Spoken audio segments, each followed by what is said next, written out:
Srbija ima kvalitetno voće i povrće i stručnjaci smatraju da su potencijali u izvozu te robe nemerljivi. Međutim, to nije dovoljno iskorišćeno, iako izvoz voća i povrća raste iz godine u godinu. U 2021. godini od izvoza poljoprivrednih proizvoda zarada je bila skoro 5 milijardi evra, a u ukupnom izvozu agrara prodaja voća i povrća ima udeo oko 20%, potvrdio je ministar poljoprivrede Branislav Nedimović. Želim samo da vam kažem da je Srbija u 2021. godini izvezla milijardu evra voća i povrća. To su stvari o kojima smo nekad sanjali. I to kažem iz prostog razloga, jer tu nije granica.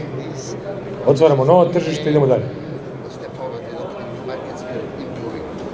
Jedna od prilika za sve to je Open Balkan. Velika tržišta na koje Srbije može bez carina da izvozi voće i povrće je Evropska unija, gde se najviše prodaju jabuke, višnje i trešnje. Takođe i u Rusiju se roba iz Srbije izvozi bez carina i ta zemlja je najveći uvoznik jabuka iz Srbije, oko 78% ukupne proizvodnje. Jabuka se velikim količinama, nekoliko stotina hiljada tona godišnje, izvozi na daleka tržišta, Indiju, Kinu i SAD.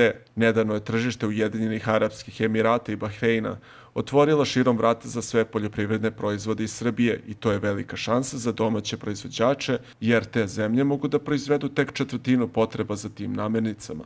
Malina je glavni strateški izvozni proizvod, po čijoj proizvodnji je Srbija proteklih godina zauzimala 3. mesto u svetu, a po zamrznutoj malini je svetski lider i ispred Poljske i Čilea.